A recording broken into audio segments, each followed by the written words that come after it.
Tonight, more bloodshed in Mexico. Another journalist killed this week. As we see, that camera person just got Our shot. job is to report the news, not fabricate it. You're right. That's the government's job. I don't care if you go. This is Okay, I'm down. right? It's I'm not going to give 90% you any bullshit. shit. You stay candid. You are fake news. Famous fake news Is at this this the point. price one needs to pay to speak the truth? Fake news. It's always about silencing the target.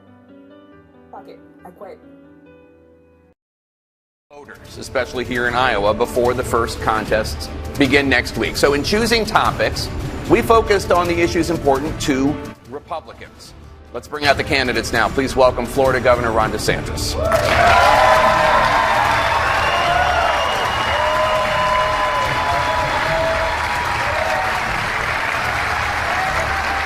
Please welcome former South Carolina Governor and UN Ambassador Nikki Haley.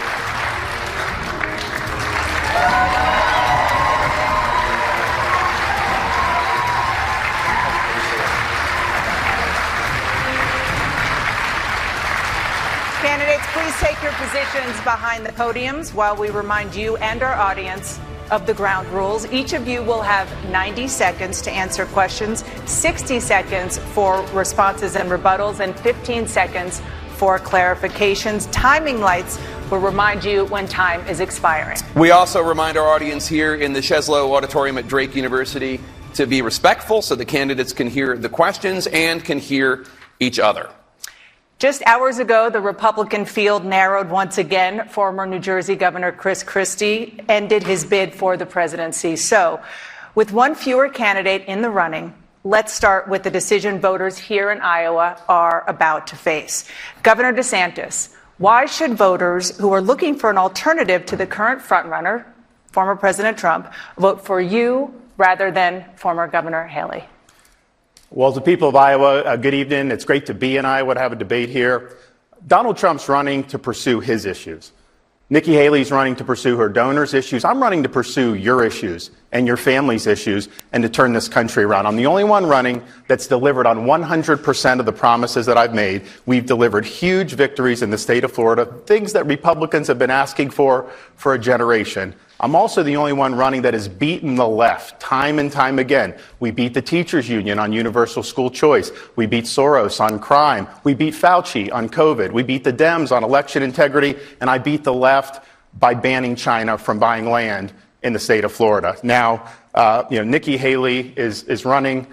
We don't need another mealy-mouthed politician who just tells you what she thinks you want to hear just to try to get your vote, then to get in office and to do her donors' bidding. She was in another state, and she said the people of Iowa's votes need to be corrected. This is somebody that wrote in her book that Hillary Clinton inspired her to first run for office. I remember Hillary denigrating people on the Republican side as deplorables. We don't need a candidate who's going to look down on middle America. We've had enough of that. I'm the only one that's going to be able to lead this country's revival. I'm asking for your support, and I won't let you down. Governor Haley, a response? Well, I think this is a time that we know that we need a new generational leader. We have watched our country be in disarray. We see the world on fire, and we need someone who's had executive experience. I've been a 2-term governor that took a double-digit unemployment state and turned it into an economic powerhouse. I was at the UN. I dealt with Russia, China, Iran every day. But you're going to find out tonight that there's going to be a lot of Ron's lies that have happened. There are at least a couple of dozen so far that he's done. So what we're going to do is, rather than have him go and tell you all these lies, you can go to DeSantisLies.com and look at all of those. There's at least 24 lies that he's told about me, and you can see where fact checkers say exactly what's going to happen and exactly why it's wrong. So it will cover the fact that he's only mad about the donors because the donors used to be with him, but they're no longer with him now. And that's because he's upset about the fact that his campaign is exploding. You're going to see the fact that he has switched his policies multiple times, and we'll call that out tonight. But every time he lies, Drake University, don't turn this into a drinking game because you will be overserved by the end of the night. Well, I think this is interesting because you can actually go to RonDeSantis.com because Nikki Haley has this tactic. If you hold her accountable to her record, first she'll say, I never said that. Well, one good rule of thumb, if she says she's never said something, that definitely means she said it. And then she'll say, you're lying, you're lying. That means not only did she say it, but she's on videotape saying it. And so we have all the greatest hits. The reality is Nikki Haley is not somebody that has been willing to stand in and fight on behalf of conservatives. You know, she ran for governor saying she was going to do universal school choice, and she caved to the teachers union. She didn't deliver that. In Florida, I delivered the largest expansion of school choice in the history of the United States. I beat the teachers union. And you know what the results are? When she was governor of South Carolina, she was rated 50th in education, dead last. You know where Florida is under my watch? #1 in the nation. Your response, Governor Haley? Go to DeSantisLies.com and you can find out for yourself. But why don't we talk about the fact that if we're going to say this, when Ron was representing Florida, he said that he promised not to raise the debt limit when he got to D.C. Yet he raised the debt limit by hundreds of billions of dollars. He used to support Ukraine. He supported Ukraine when President Obama was in office. Now he's trying to copy Trump and saying that he no longer supports Ukraine and doesn't want to give them foreign aid anymore. He also goes and says that he wants to talk about me insulting Iowans. Iowans know when you're telling a joke. The fact that he's only running in one state is not the way you win president. I'm running in all states. But he should tell Iowans why he authored legislation to ban the renewable fuel standard that's so important to Iowans' economy, and the fact that he co-sponsored 5 different pieces of legislation to get rid of it. And also, then he also said he would never do anything with Social Security. Yet he voted 3 times to raise the retirement age of Social Security. So if you're going to talk about what you said and what you did, I think you've got your own explaining to do rather than telling lies about me. Thank you, Governor. We're going to get to a lot of these issues in the debate. Governor Haley, when Governor Christie dropped out of the race just a few hours ago, he said the most important issue is, quote, the character of the candidate. Governor Christie also said he ran because he knew he would be the only Republican candidate to speak the truth about former President Donald Trump. Do you believe Donald Trump has the character to be president again? Well, I think the next president needs to have moral clarity. I think you need to have moral clarity to understand that it's taxpayer money, not your own money. I think you need to have moral clarity to understand that when you're dealing with dictators in the world, that we always have to fight for democracies and human rights and protecting Americans and preventing war. And so when you look at Donald Trump, I have said, I think he was the right president at the right time. I agree with a lot of his policies, but his way is not my way. I don't have vengeance. I don't have vendettas. I don't take things personally. For me, it's very much about no drama, no whining, and getting results and getting them done. So I don't think that President Trump is the right president to go forward. I think it's time for a new generational leader that's going to go and make America proud again. That's what I'm going to try and do. Governor DeSantis, what is your response to Chris Christie? Do you believe Donald Trump has the character to be president again? Well, I'm running because I'm the guy that's going to be able to engineer a comeback for this country. I appreciated what President Trump did, but let's just be honest. He said he was going to build a wall and have Mexico pay for it. He did not deliver that. He said he was going to drain the swamp. He did not deliver that. He said he was going to hold Hillary accountable, and he let her off the hook. He said he was going to eliminate the debt, and he added $7.8 trillion to the debt. So we need to deliver and get this stuff done. And I think the difference between Nikki Haley and me, I listened to all that litany of stuff. I debated the governor of California, Gavin Newsom. I thought he lied a lot. Nikki Haley gives him a run for his money, and she may even be more liberal than Gavin Newsom is. We are in a situation here in Florida, as Republicans, you need somebody that is going to be in there and fight for you. And Nikki Haley, anytime the going gets tough, anytime people come down, she caves. When you need someone standing and fight for you, don't look for Nikki Haley. You won't be able to find her if you had a search warrant. Thank you, Governor. Governor Haley. Look, I think I dealt with Russia, China, Iran, North Korea every day. No one ever said I caved. I defended America, and I fought for America.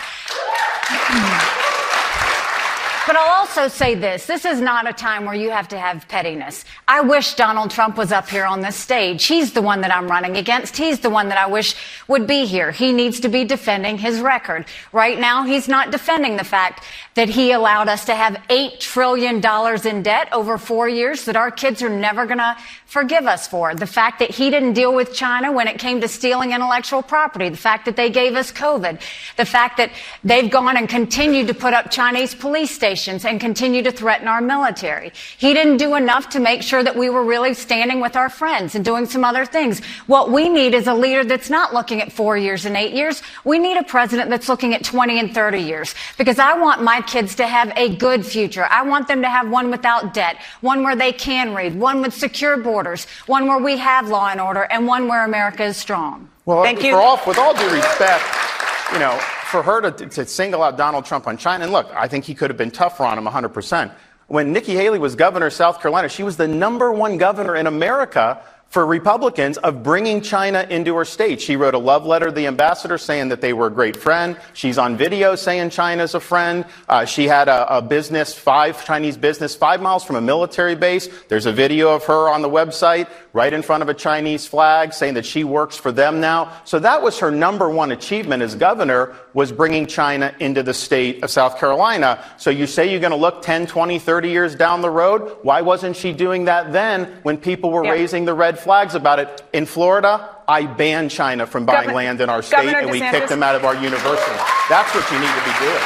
We're going to talk about China in a little bit. I want to talk about the economy, which, according to a recent Des Moines Register poll, shows that the economy is the top issue for caucus goers here. So, Governor Haley, the rate of inflation is down.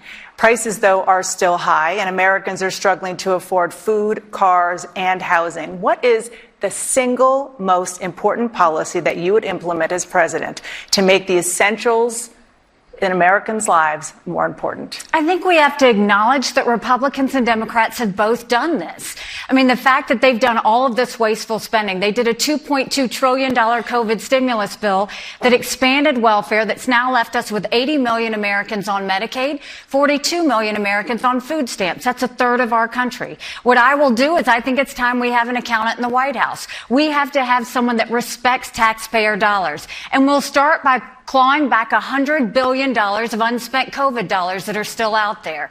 We'll go in, instead of 87,000 IRS agents going after middle America, we'll go after the hundreds of billions of dollars of COVID fraud, $1 out of every $7. If 8% of our budget is interest, quit borrowing, cut up the credit cards. I had to balance a budget as governor. You have to balance a budget every day. Why is Congress the only group that refuses to balance a budget? We'll stop the spending, we'll stop the borrowing, we'll eliminate the pet projects and the earmarks, and I'll veto any spending bill that doesn't take us back to pre-COVID levels. And then we want to make sure that we allow the middle class to breathe. We're going to eliminate the federal gas and diesel tax in this country and cut taxes on the middle class and simplify those brackets. And then we want to make the small business tax cuts permanent. They made corporate tax cuts permanent, but they made small business tax cuts temporary.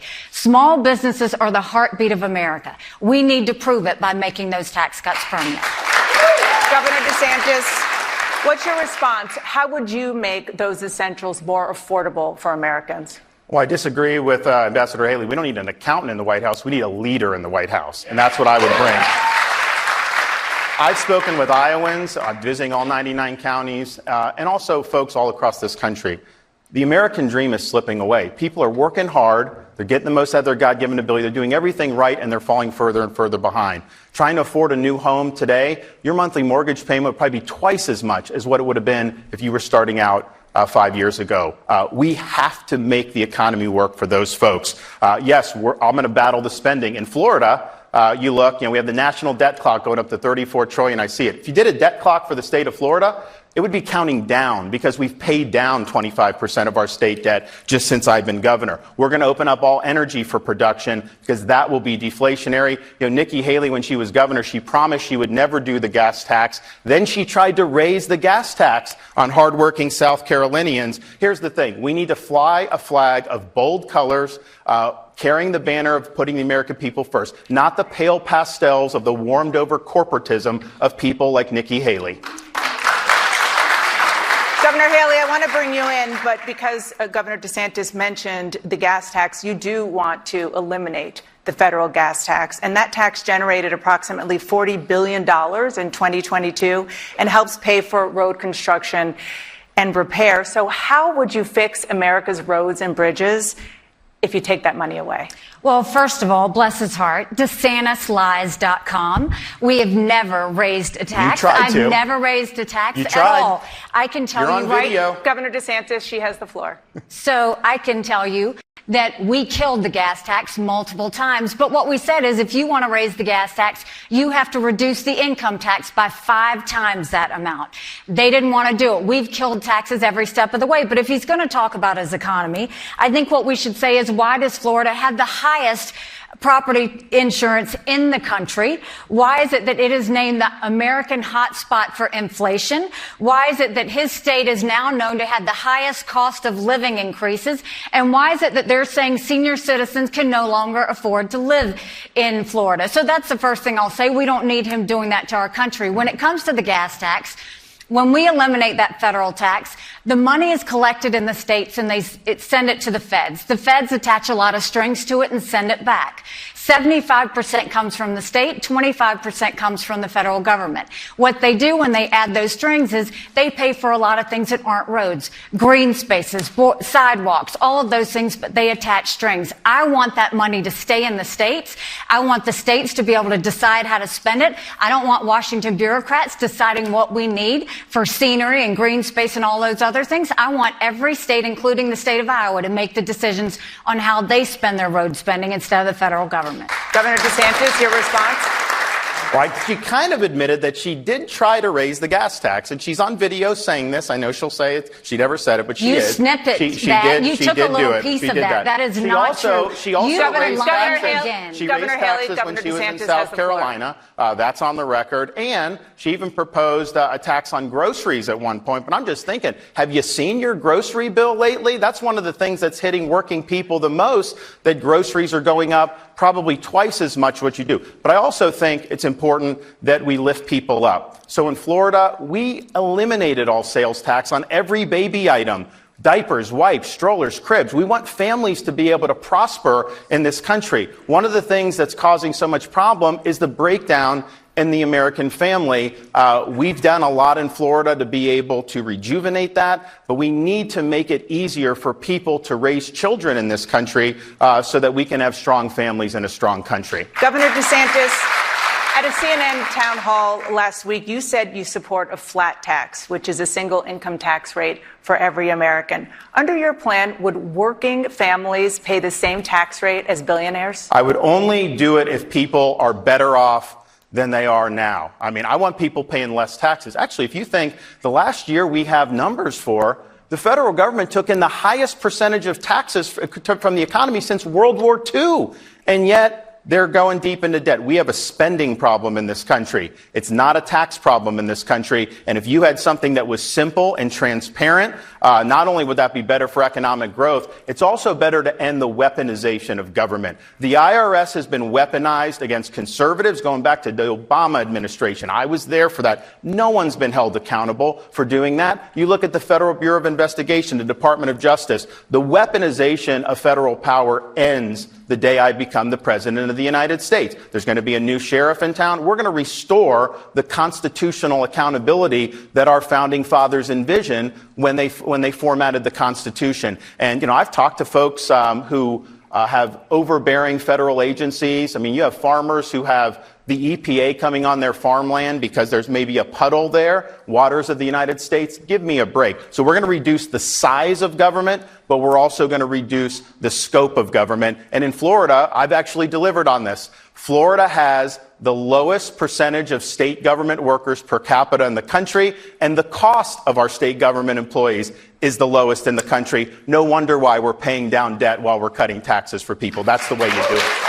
Governor DeSantis, 15-second point of clarification. The question was whether or not working families would pay the same amount. They would pay less than what they're paying now. The way I view it is, okay, you'd exempt people, so you would pay no tax for working class people. It would only be as you get above, because I think the first 40, 50 grand, that's just to subsist. And even some places you can't even do that. So you would have no tax up to a certain point, and then it would just be a single rate. So if somebody makes $100,000, they pay a certain amount. If someone makes $200,000, they make twice as much, and they pay twice as much. Governor Haley, I mean, first of all, you just can't trust what he says. I mean, that's the biggest thing. We don't have a grocery tax in South Carolina, and I never once raised taxes, period. But what I will tell you is it is to call into question, why did he promise he'd never raise the debt limit, and he turned around and he raised it? And then you want to go and you see one side of what he says early on, and then he changes it. So here he goes and he says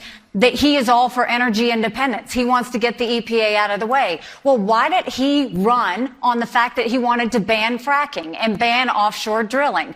Why did he go and author that legislation to eliminate the renewable fuel standard that matters so much? And why now is he suddenly coming to Iowa and saying, oh, never mind, I don't mean all of that? Why did he call Trump and say that he wanted him to stop drilling 9 miles into federal waters? Why is he now saying this? Why do you come to the people of Iowa and say one thing when you campaigned and on day 2 of your office, you banned fracking, you banned offshore drilling, you turned around and authored and led the charge on banning the renewable fuel standard? Yeah. You've got to stand up for those things. You've been beating that dead horse. That's been debunked multiple times. Ron, it's true. We're looking forward to be able to open up energy for production, and definitely here in the Midwest with biofuels. I'm the only one that checked all the boxes from the Iowa Renewable Fuel Standard, because I've actually visited all 99 counties. I've actually shown up to people's farms. I've sat and I've listened to people about what they're going through, how their economy is structured, and how it's important that we're producing energy here in the United States. I never want to go hat in hand like Biden has done to Venezuela or Saudi and begging for energy. We're going to be able to open up production. We're going to choose Midland over Moscow. We're going to choose the Marcellus Shale over the Mullahs, and we're going to choose the Bakken over Beijing. Energy independence it's good for consumers. It's good to reduce inflation. And it's one of the best things we can do for our national security. So we'll do that on day 1, and we are going to reverse Biden's Green New Deal and the electric vehicle mandates. Will save the American automobile. Thank you, Governor. This has been one of the biggest years for illegal border crossings into the United States. Last month alone, 225,000 migrants illegally crossed the southern border. It's a record high, overwhelming the Border Patrol resources that are already stretched thin. Mayors across the country say their cities are being pushed to a breaking point. Governor DeSantis, former President Trump famously promised to build a wall on the southern border. He obviously did not get that done. You have promised to finish the job. How will you succeed where he failed?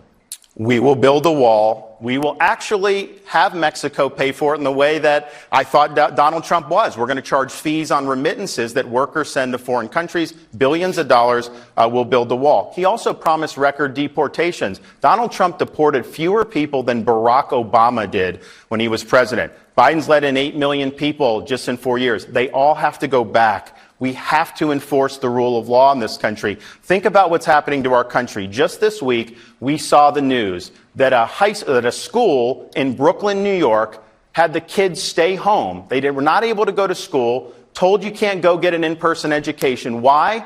Because the city's commandeering the school to house illegal aliens in it. Talk about putting Americans last. You're putting these kids out of an education because you can't control the border. Biden has failed in this endeavor. He has not taken care that the laws of this country be faithfully executed. Do not trust Nikki Haley with illegal immigration. That's like having the fox guard the hen house. She's on tape at the Aspen Institute. She'll say she didn't say it. She was chastising conservatives, saying it's disrespectful to illegal aliens to say that they're criminals. They're violating the law. It's disrespectful when people come to this country illegally and impose burdens on our communities and run drugs into this country. That's what's disrespectful. She's weak on immigration.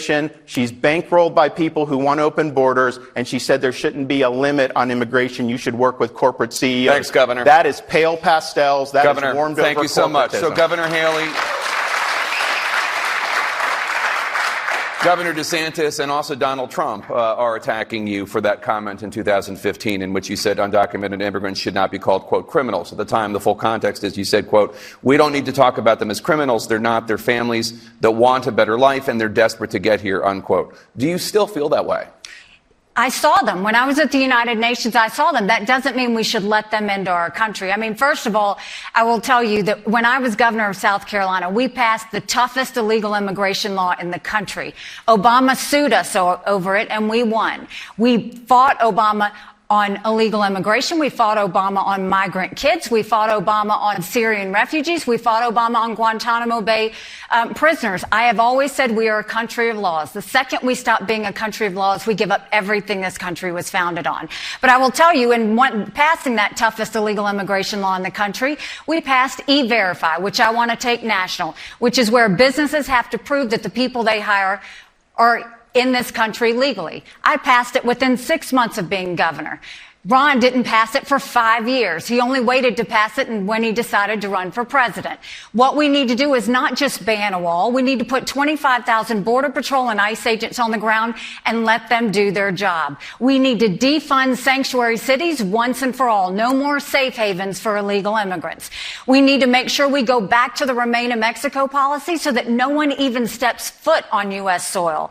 And instead of catch and release, we need to go to catch and deport. That's the only way we'll stop the incentives of these illegal immigrants coming across. Biden turned around and gave 500,000 Venezuelans temporary protective status. That's 500,000 driver's licenses, 500,000 social security numbers. All that does is incentivize them to pick up the phone, call their family members, and tell them to come on Governor ahead. DeSantis. She did bring, when she was governor, she did bring Syrian refugees, and she got criticized for that. That is not she true. Also, in her comment, Hold on one second, Governor. That is not true. We'll give you your turn in a second. Governor DeSantis. It's noted. So Unbelievable. The disrespect comment, she's talking about that they're all families. If you look right now at the border, these are military-age males, many of them, and they're coming from all across this world, not just from Central America. In fact, you've got them from China, Iran, Russia, the Middle East. When I was down there a couple years ago, because I've sent people down there, you had people from Libya and Haiti. This is a ticking time bomb for this country. There are, of course, going to be terrorist cells that have come in. It's like the lowest cost way to be able to harm this country. Just send people across the southern border. Nikki Haley also opposed the border wall in 2016. She said that she ridiculed it when Donald Trump was president. I'm telling you, you need a wall. You can't trust politicians to do this. If the wall's there, it's a physical fact of life, and it's a huge step to restoring this country's sovereignty. Governor Haley. Go to DeSantisLies.com. I said you can't just build a wall. You have to do more than build a wall. It was having the wall and everything else. You can't trust what Ron's saying. But this is a bigger issue. This is more than him just constantly being desperate and throwing things on me. This is the fact that we have to realize my parents came here legally. They came the right way 50 years ago. They put in the time, they put in the price. They are offended by what's happening on the border. And my mom would always say, if they don't follow the laws to come into this country, they won't follow the laws when they are in this country. And we have to start treating this like it is. This is putting harm on our schools, on our hospitals. Taxpayers are paying for it. You see these mayors are now upset about it. The only reason Eric Adams is now upset, why? He shouldn't be a sanctuary city then. That's why we have to defund sanctuary cities. Now Governor Abbott finally did to them what's been happening to Texas for so long. We've got to put an end to this. It's dangerous, and it doesn't even count the fentanyl that's Governor coming DeSantis. There are more than 10 million undocumented immigrants already living in the United States, according to Pew Research. Will any of them be allowed to stay in the United States under your administration? The number of people that will be amnestied when I'm president is 0. We cannot do an amnesty in this country. First of all, it's going to do is cause more people to want to come illegally. So you got to enforce the law. It's got to be consistent. People got to know it's there. You also have to remove benefits for people who are here illegally. You know, California, you can go illegal alien and you get free health insurance coverage. You're here illegally and they're doing that. We should not let states provide these benefits. You know, in Florida, obviously, we don't do that. We don't allow the driver's license and all that. But some states do, and it creates a magnet for people coming in. So federally, no benefits, no enticements to come in. And then the states, we're going to crack down on sanctuary states and sanctuary cities. And I showed the hypocrisy of all this back in 2022, because we have a program to transport illegal aliens to sanctuary jurisdictions. And one of the places we sent 50 to, beautiful, liberal Martha's Vineyard. And you know what? These are folks that were on their high horse, saying how they were a sanctuary jurisdiction, saying nobody's illegal, all refugees are welcome. That's what they had in their town. The minute even 50 came up, they called a state of emergency and deported them off the island the next day. How do you think Texas feels? How do you think all these other communities feel that are being overwhelmed? So we cannot have liberal elites in this country imposing policies on the rest of us that they are not willing to deal with the consequences of themselves. Governor Haley,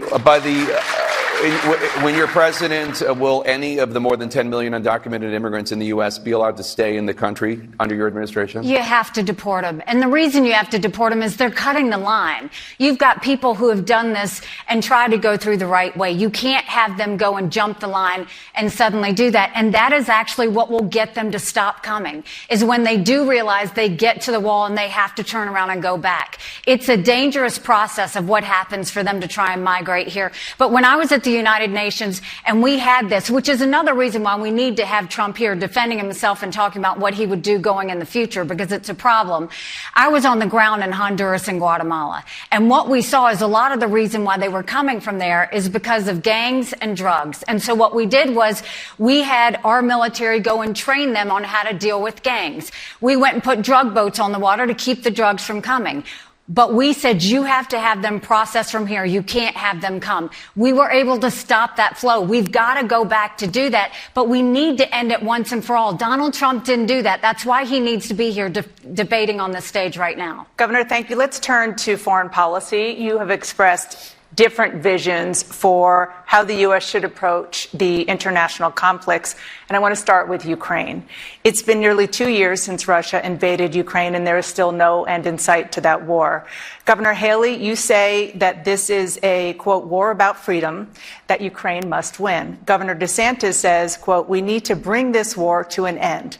Do you believe he shares your commitment to a Ukrainian victory? Nobody knows what he believes, because when President Obama was in office, he supported foreign aid to Ukraine. Now he's copying Trump and trying to act like he doesn't want to support Ukraine. But let me tell you why Ukraine should matter. First of all, I don't think we should give cash to any country, friend or foe, because you can't follow it, you can't hold it accountable. I don't think we need to put troops on the ground, and Ukrainians want to win this themselves. But dictators always do what they say they're going to do. China said they were going to take Hong Kong. They did. Russia said they were going to invade Ukraine. We watched it. China says Taiwan is next. We better believe them. Russia said once they take Ukraine, Poland and the Baltics are next. Those are NATO countries, and that puts America at war. This is about preventing war. It's always been about preventing war. If we support Ukraine, that's only 3.5% of our defense budget.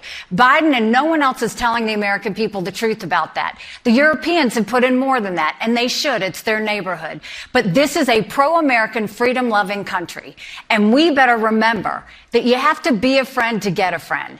And we needed a lot of friends September 12th. We've got to make sure that we're having the backs of the right friends, because if Russia wins, China wins. There's a reason the Taiwanese want us to help the Ukrainians, and that's because they know if Ukraine wins, China won't invade Taiwan. This is about preventing war.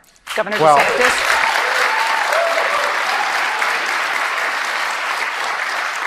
I supported Trump's policy vis-a-vis Russia, Ukraine, and it was successful. The Biden policy has not been, but Nikki Haley is basically a carbon copy of what Biden is. It's an open-ended commitment. They want another $108 billion.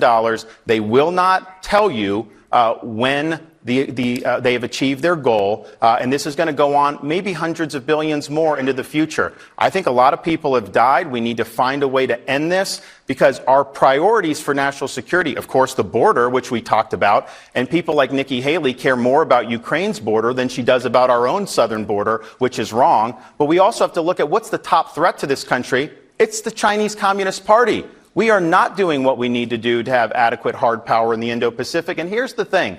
We don't have enough resources being $35 trillion in debt to continue doing hundreds of billions of dollars. We got to focus on our issues here at home, and we've got to deal with the top threat that we face, which is China. And then I wonder why you raised the debt when you were in Congress, because we're all paying for that. What I will tell you is this is the lie they're telling the American people over and over again. It is so wrong to say this. They're saying you have to choose between Ukraine or Israel and securing the border. Supporting Ukraine is 3.5% of our budget. I don't want cash going. It's equipment and it's ammunition. If we support Ukraine and Israel, that's only 5% of our defense budget. So you're going to borrow that? If we support Ukraine, Israel, and secure the border, that's less than 20% of Biden's green subsidies. You do not have to choose when it comes to national security. This is about keeping Americans safe. This is about preventing war. This is about keeping our military men and women from having to fight a war. And you only do that when you focus on national security, not telling lies to the American people that they have to choose. That is wrong. That's never been the case. So here's the problem with what she's saying. She doesn't articulate how this comes to an end, except she was asked after the last debate by, I believe, Megyn Kelly, and she said, you bring it to an end by bringing Ukraine into NATO. But, of course, we're a NATO country, so if you bring Ukraine into NATO, that puts the United States at war. Megyn said that to her, and then she basically gave a word salad as to how you go from there. So they have sent cash. She supports this $106 billion that they're trying to get through Congress. Where's some of that money going? They've done tens of billions of dollars to pay salaries for Ukrainian government bureaucrats. They've paid pensions for Ukrainian retirees with your tax dollars. We've got homeless veterans. We have all these problems. This is the UN way of thinking, that we're somehow globalists and we have unlimited resources to do. You know, I think here's the problem. You can take the ambassador out of the United Nations, but you can't take the United Nations out of the ambassador. First of all, I have never said that we should give salaries or benefits or anything else to Ukrainians. I have said it again, Ron, so stop lying. DeSantis.lies.com. Governor DeSantis, she has the floor. So you go, I did not support the aid package. I support equipment and ammunition going to Ukraine. I think it is incredibly important that we're honest and say we have to focus on national security. Don't go and lie to the American people to make them think we can't do this. You turn around and raise the debt limit. You're the one that's talked about, look at what you did to Florida. But think about the fact that he's talking about where's this money going to come from. The best way to tell about a candidate is to see how they've run their campaign. He has blown through $150 million. I don't even know how you do that.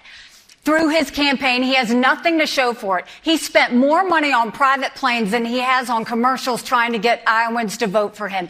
If you can't manage a campaign, how are you going to manage a country? Which is exactly what. Well, listen, I'm proud that in the state of Florida, we're ranked #1 for economy of all 50 states by CNBC, #1 for education. Cost of living. She was ranked number 50 in education when she was governor of California. And of course, she wasn't able to do school choice. She didn't deliver big tax cuts. We're also #1 for net in-migration, #1 for GDP growth amongst large states, #1 for talent development, #1 for new business formations, and on it goes. So the success we've had in Florida, I can cite the statistics. It's important. But just look how people are voting with their feet. They're leaving California. They're leaving Illinois, New York, all these states, and they're coming to Florida in record numbers because we're doing it right. And not only have I cut taxes big time, where she didn't, and Governor of South Carolina, we've paid down 25% of our state's debt. That's how you manage the third largest state in this country. Just imagine if we could do that for the United States of America. So thank you. Let's stay on foreign policy. I want to turn to the Israel-Hamas war. You both have said that you unequivocally support Israel. You both have called for the complete elimination of Hamas. Governor DeSantis, there are real disagreements within Israel about how to handle what happens in Gaza after the war against Hamas is over. Some Israeli cabinet officials are pushing for the mass removal of Palestinians from Gaza. Governor Haley told CNN last week she does not support that. Do you? So we got to support Israel in word and in deed, in public and in private. And they need to be able to finish the job. Joe Biden is kneecapping him. He'll say one thing, then he goes, and his base doesn't like Israel, so he's got to do all these other things.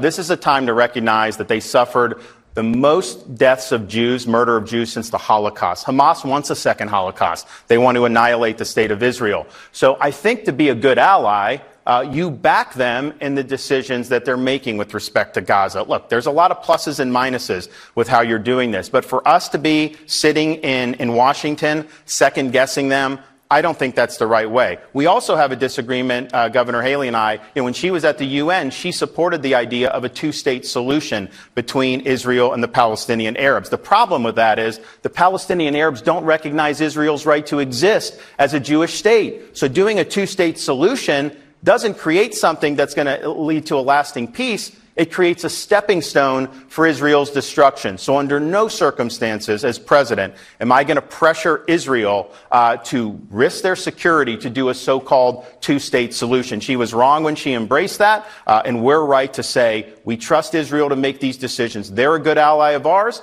We should trust their judgment on these sensitive issues. Governor DeSantis, 15 seconds. 15-second clarification. Do you support the mass removal of Palestinians from Gaza? So as president, I am not going to tell them to do that. I think there's a lot of issues with that. But if they make the calculation that to avert a second Holocaust, they need to do that. I think some of these Palestinian Arabs, Saudi Arabia should take some. Egypt should take some. They've never been willing to accept any of these folks in their own neighborhood. Thank you, Governor Haley. Well, first of all, we need to understand the reason we need to support Israel is Israel's a bright spot in a tough neighborhood. They are the tip of the spear when it comes to defeating terrorism. It has never been that Israel needs America. It has always been that America needs Israel. When I was at the United Nations, I fought every day for Israel. And if you would have listened to what I said at the United Nations, a two-state solution wasn't something that was possible because Israel would always come to the table and the Palestinians wouldn't. But right now, we have to make sure that Israel has the support that it needs. There should be three things. Give Israel whatever it wants to get the job done. 2, eliminate Hamas once and for all. And 3, do whatever it takes to bring the hostages home.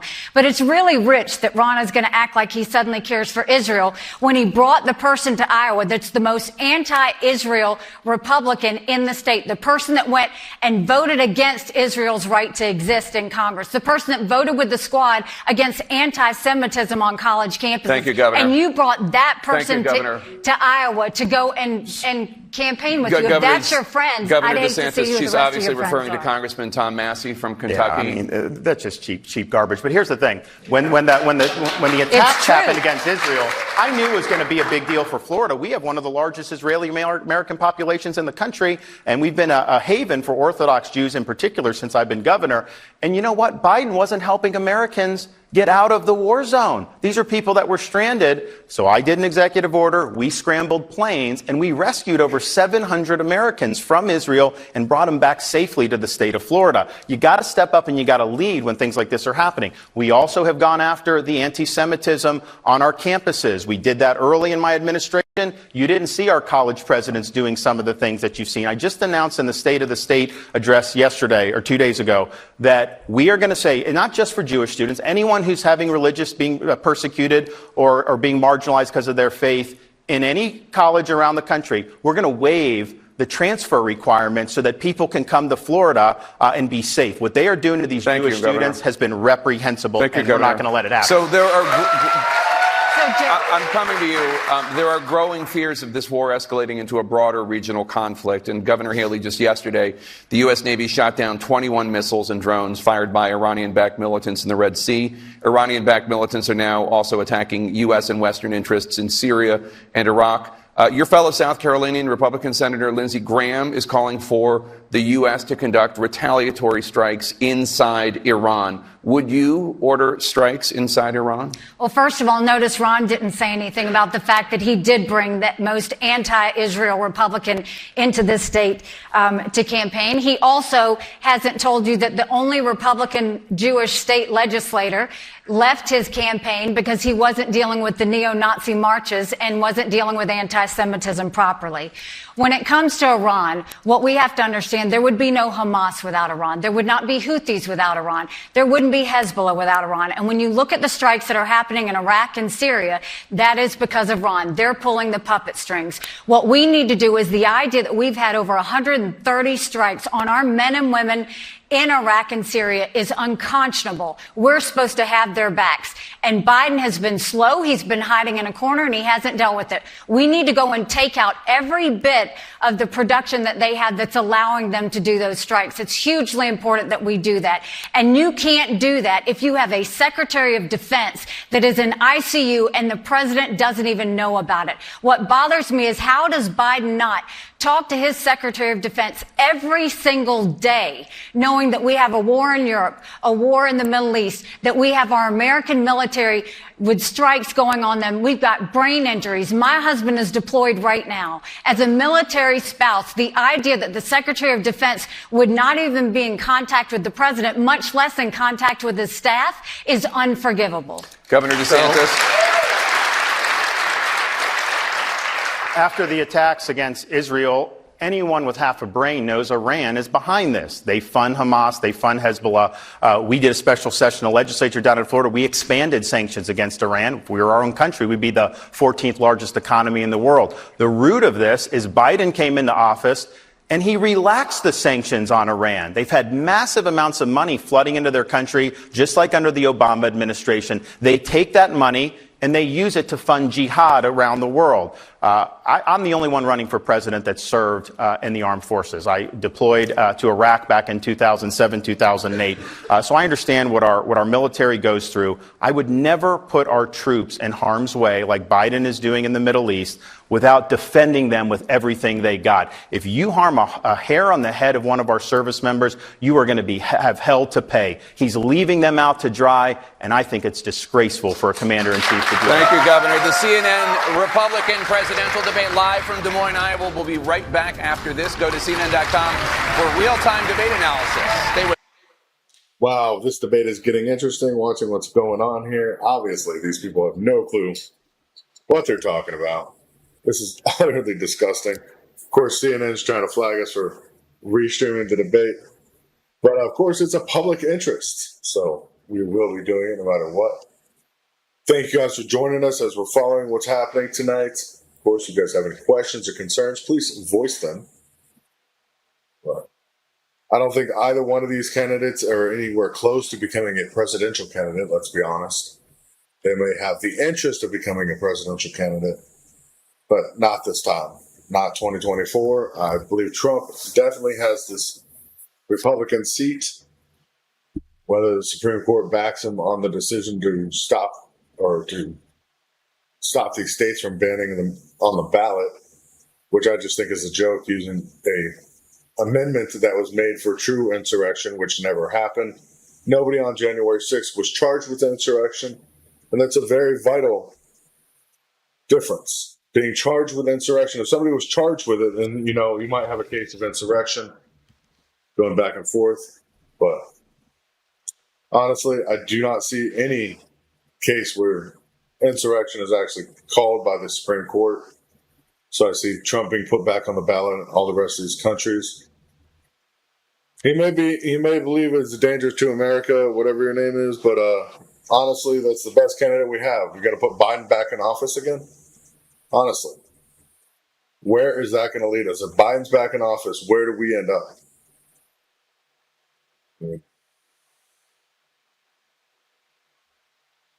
I don't think anybody should be left out of this because this is important information. People need to know what's happening and people need to understand it. But if your views are against Trump or against Republicans, that's your choice. I have no qualms about that. I am not a hardcore Republican by any means. I'm a constitutionalist. I believe in the Constitution of America, and I believe that's how we should live. If you don't understand that or understand the meaning of America and the Constitution, then maybe this is the wrong channel for you. That's all I have to say about that. But thank you guys for joining us. Of course, we'll be back with the debate momentarily as commercial breaks are going on right now for CNN.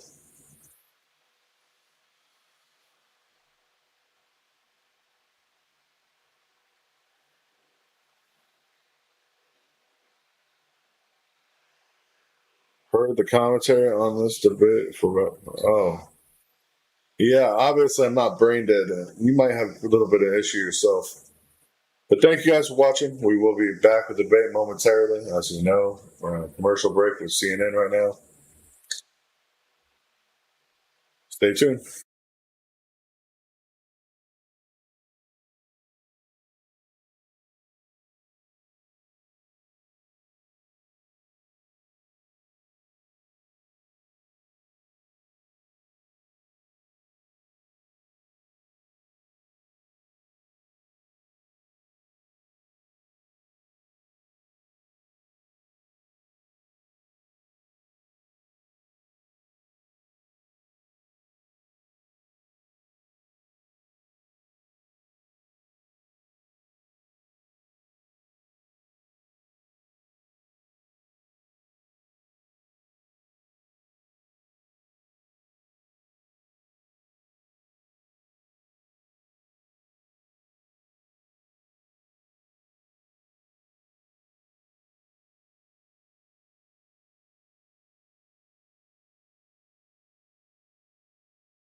Welcome back to the CNN Republican presidential debate live from Drake University in Iowa.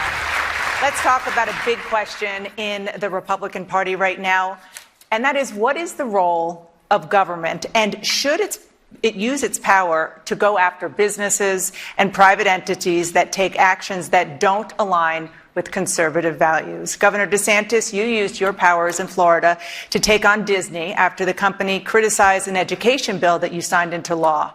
How does that square with the traditional conservative view that small, limited government is best?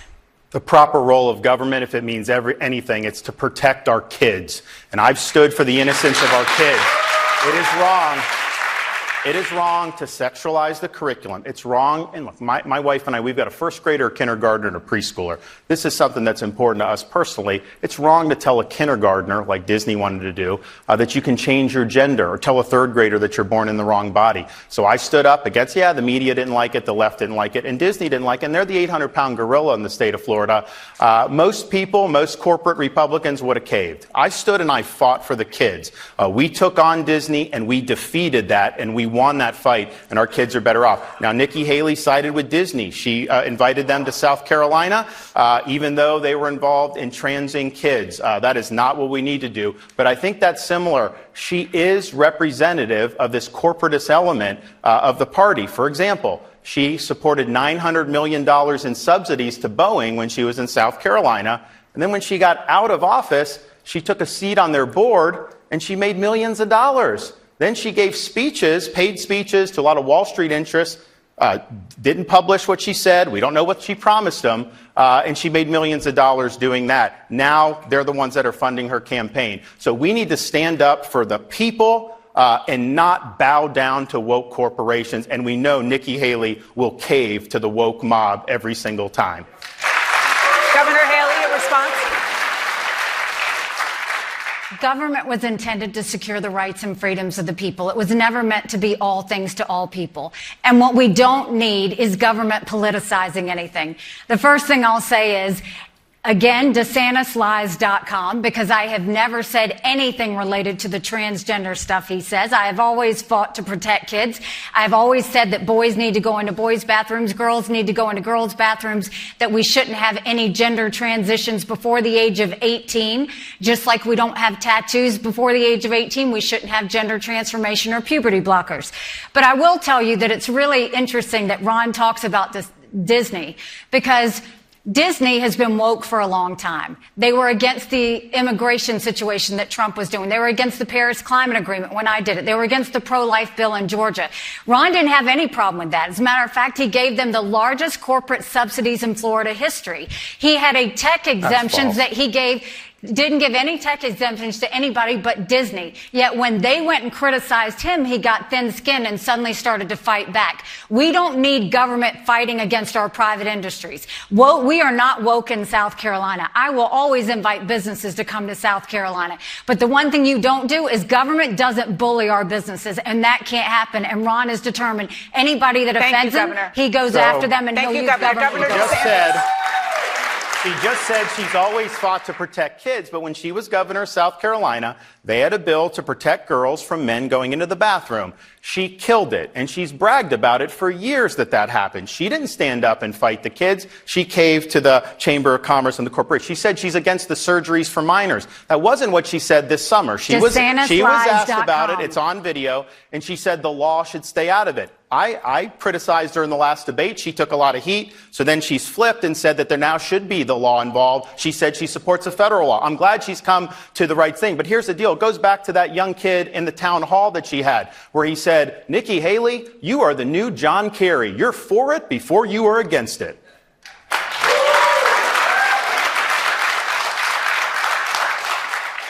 It's a shame that we had to put up DeSantisLies.com. Honestly, if he would spend as much time trying to prove why he thinks he would be a good president, he would be doing a lot better in the polls. The reason that he spent and blown through $150 million and gone down in the polls is because he spent more time trying to lie about me than he is about telling the truth about himself. So you didn't kill the bathroom bill. I have never said that we should have any gender operations or surgeries. You're lying about Governor Haley has the floor. When it comes to the bathroom bill, I will say, first of all, that was 10 years ago. We had a handful of kids that may have had that issue. And what I made very clear at that time in the state is girls go into girls' bathrooms, boys go into boys' bathrooms. And if there are any other exceptions, they use a private bathroom. I have fought for women's sports and making sure that biological boys are not women's sports, and I'll continue to do that. I have always said we have to raise strong girls. Strong girls become strong women. Strong women become strong leaders. None of that happens if we have biological boys. Governor Haley, according to the U.S. Department of Education, in 2017, the year you left office, South Carolina schools ranked in the bottom 10 nationwide in both reading and math scores. Given that, why should voters concerned about K-12 education support you rather than other Republicans? Because I think what we did was we knew that there was an issue. We knew in South Carolina if a child couldn't read by third grade, they were 4 times less likely to graduate high school. So what we did is we started holding kids back instead of pushing them forward. We brought in their parents. We did reading remediation, and we set them up for success. We've got to do that all over our country. We only have 31% of 8th graders in our country are proficient in reading. 27% of 8th graders are proficient in math. If we don't do something, we're going to be in a world of hurt 10 years from now. That's why I want to take as many federal programs from D.C. as we can and send them down to the state level. Think education. We can move a lot of K-12 programs down to the state level, reduce the strings that are attached, and that way states can handle it themselves.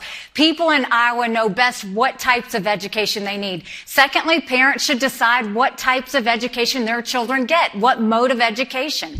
And we should have complete transparency in the classroom. No parent should ever wonder what's being said or taught to their child in the classroom. That's why we'll have all of the curriculums online for every parent to see. And we need to start putting vocational classes back in our high schools. Let's teach our kids how to do things. We did that in South Carolina. We had apprenticeships. We taught our kids how to build the things we're making. When we start putting education back in the states and away from D.C., that's when we'll start to see that we're going back to the basics. We're doing what parents want, and we're doing what the industries in that state need. Well, thank you, Governor DeSantis. I'm coming to you right now. Governor DeSantis, you have supported limits on what subjects can be taught and how, including American history, in Florida schools. You have also made it easier to remove books from public school libraries. You say you want to, quote, make America Florida. Do you want to implement those Florida school policies nationwide? I'll get to that in a sec. So Nikki Haley said she wants parents to decide on the education. She campaigned for governor saying she was going to do school choice, to be able to give private scholarships, particularly to low-income families. And she was governor and never did it. She caved to the teachers union. I delivered the biggest school choice expansion in the history of the United States. We beat the teachers union. We've even done paycheck protection so that so that teachers aren't forced to do dues, and now they're choosing other things. So we've done it right in Florida, and the results speak for themselves. We have one of the top performing fourth grade reading and math in the country. And if you just took our charter school population, 365,000 kids, disproportionately low income, racial ethnic minorities, if they were their own state, they'd be in the top 5 in performance. Everyone can succeed, but you got to have a leader who's going to fight the teachers unions and is going to deliver school choice. Governor Kim Reynolds did that here in Iowa, who's endorsed me. Nikki Haley did not. She failed.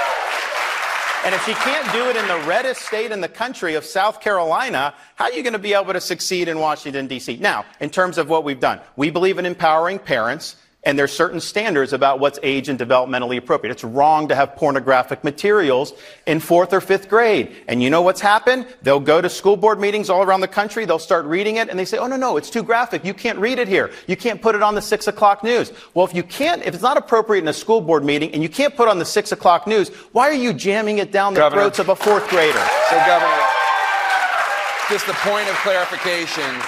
Do you want to implement Florida's education policies nationwide? It depends on the policy. School choice, universal, yes. I don't want a nationalized curriculum. I think that that's a bottom-up thing. I want to get rid of the Federal Department of Education, get that weight off the backs of the state and local governments. But we are going to do nationwide scholarships through the corporate tax credits, and that's going to bail out a lot of poor kids throughout this country. Governor Haley? You know, I have fought for school choice in my entire career because I think parents know their children best, and I think we should always do that. That's why we passed charter school legislation in our state.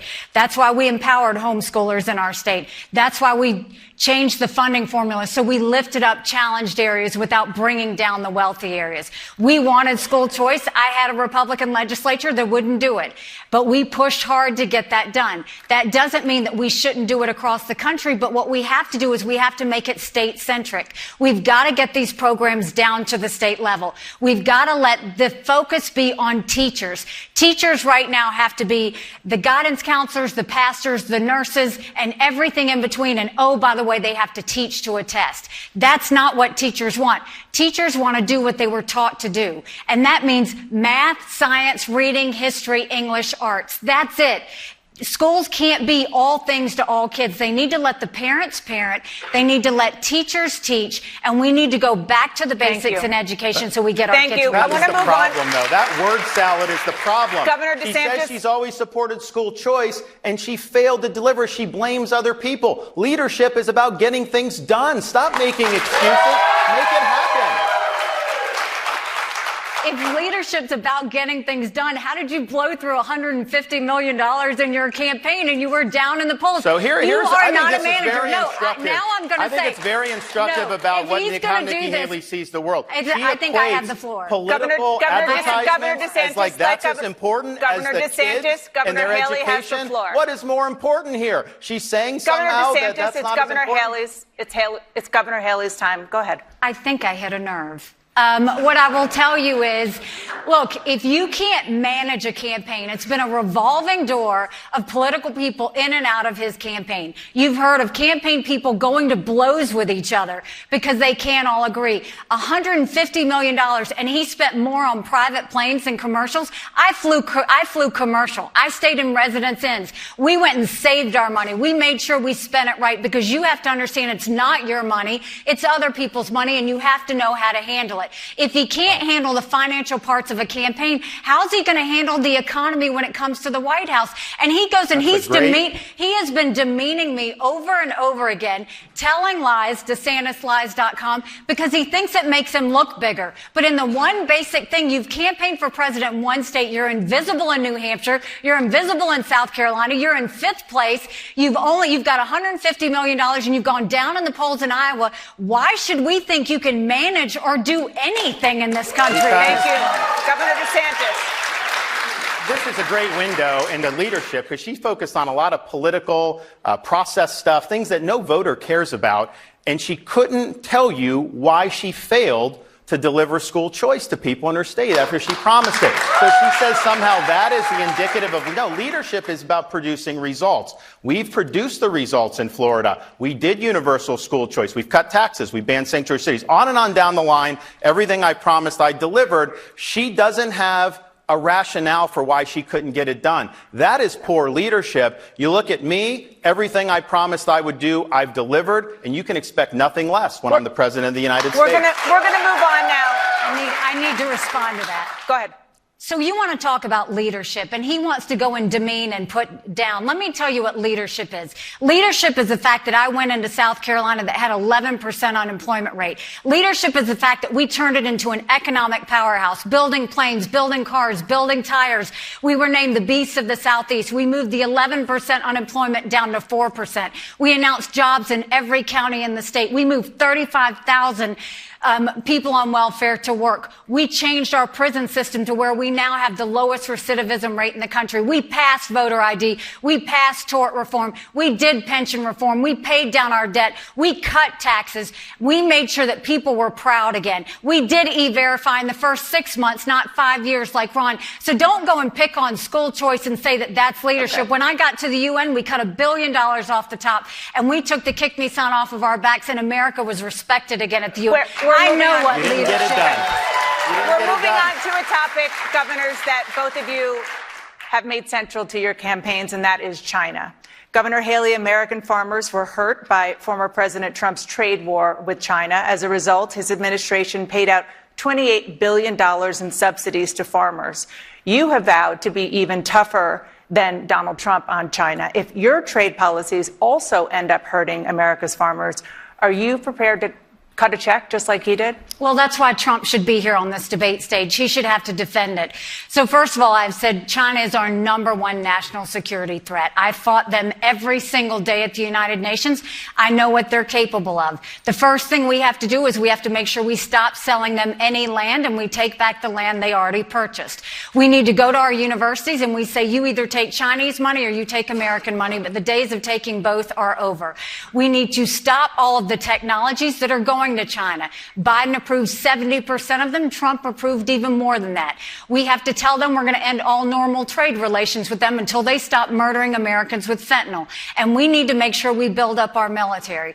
But the biggest thing, I was very attached to China in terms of trade. And the one thing we'll do is we won't wait for the China to pull the rug out from under Iowans. What we'll do is instead we will move that trade to where we have friends. We will go and build partnerships. India, Japan, South Korea, Philippines, Australia, Israel. We will go and move that trade over. Right now, you can ask our farmers, when they go and they buy from China, China orders, cancels the order, then goes and tries to buy it cheap. That's what China does. Our farmers deserve better than that. We will get them trade deals. When I was governor in South Carolina, we sold and we exported everything we were making in South Carolina. When I'm president, we will sell and export everything that's being made in Iowa to those that are our friends, not our enemies. Thank you. Governor DeSantis, your response? The way you deal with China is threefold. One, we need more hard power in the Indo-Pacific. I'm a Navy guy. We need more sea power. We're going to build that up. and we're going to have a strategy to deny their ability to invade Taiwan or to get beyond the first island chain. On the current course, they're going to take advantage of Biden, and we're going to rue the day when that happens. Second, we got to decouple our economy, particularly things that are nationally significant to our national survival. And you got to be methodical, strategic about it. There's a lot of moving parts there, but we're going to do that. Nikki Haley's not going to be able to do that because a lot of her supporters make a lot of money in China. And so she's going to talk tough, but she'll cave on that. And then also with here in the United States, she's saying they shouldn't be buying land and be in the universities. When she was governor of South Carolina, the state gave China land. And they were in the universities. As governor in Florida, I banned China from buying land, and we kicked them out of our universities. That's what you want to do. DeSantisLies.com. He has an economic development arm. You had an office in Hong Kong. On the website, it said that Florida is a great place to do for Chinese companies to do business. And then when we called you out on it, you had the website scrubbed. So we know that that's the case. What I will tell you is we need to focus on what we're going to do to become less dependent on China. And we need to make sure that we look at it through a national security lens. When we had COVID, everybody told you to wear a mask. It was made in China.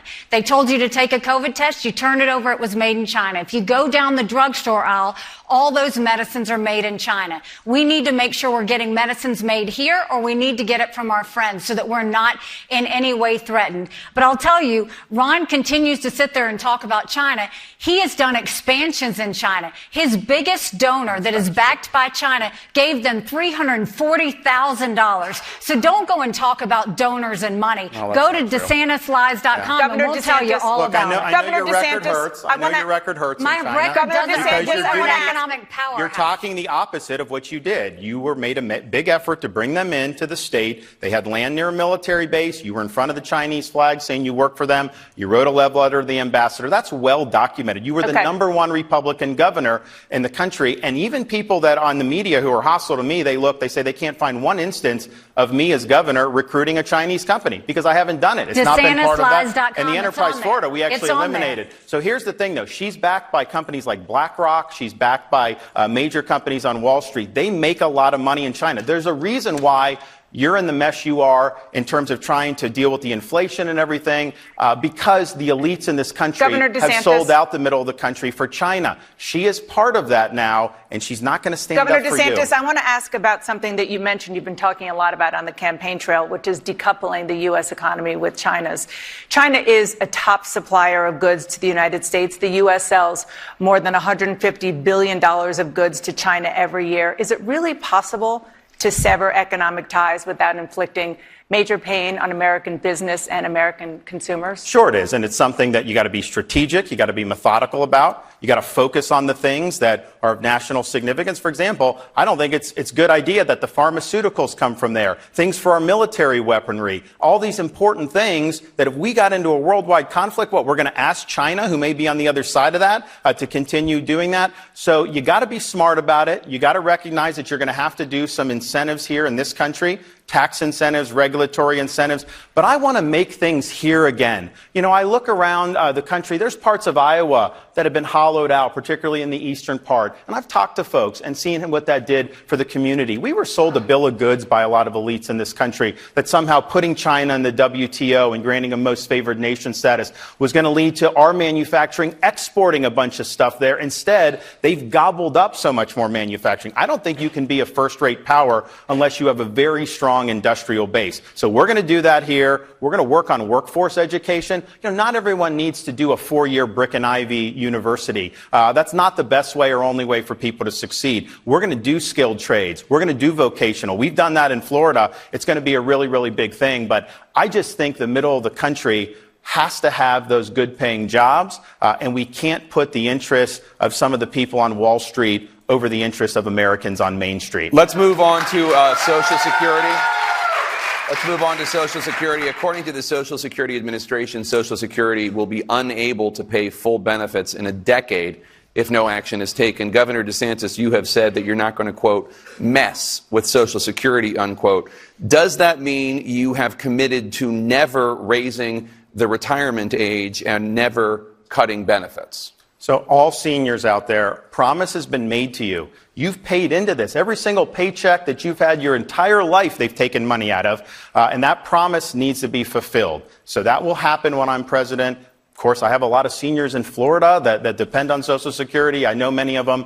And I think back to my own grandmother who lived till 91. Social Security was her sole source of income. So promise made, promise kept. On the retirement age, it used to be people would say, well, life expectancy is going up. Shouldn't it mirror that? Well, the problem now in the last 5 years is life expectancy is going down. So I don't see how you can raise the retirement age when our life expectancy is collapsing in this country. That's a huge problem in and of itself. I'll work with both sides of the aisle. We'll work on something for the long-term strengthening, but I am not going to mess with seniors' benefits. In this high inflation environment, groceries are going through the roof. Rent is going through the roof, all these staples, and you get a cost of living adjustment, but that's not enough to cover the costs that have been increased. So seniors are really strapped, particularly those that are on fixed income, and they have to know that we're going to deliver when it comes to their Social Security check. Now, we're going to get inflation down. We're going to get energy costs down. There's going to be a lot of things that are going to help seniors,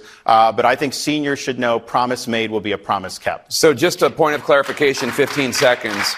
Removing current seniors from the equation, you're not saying that you're committing to never raising the retirement age or cutting benefits. I would never raise the retirement age in the face of declining life expectancy. I mean, I think that would be really bad. I mean, just think about it. That hurts blue-collar folks. You get taxed your entire life. Life expectancy's down. You may not even be recouping very many benefits. And so life expectancy is declining. That's a big problem. Governor Haley? 3 years in a row, he voted to raise life expectancy to 70 years old. 3 years in a row. Go to DeSantisLies.com and you'll see it. So now suddenly he's going to tell you because he's running for president, he's not going to do it. You can't trust him. What I'll tell you is Social Security is going to go bankrupt in 10 years. Medicare is going to go bankrupt in 8. He talks about taking care of seniors. Right now, Florida is the inflation hotspot. It's the highest cost of living of any state in the country. Seniors are having to leave because they can't afford it. It's documented in DeSantisLies.com. What I'll tell you we have to do is we have to keep our promises to seniors, but we also can't put our head in the sand.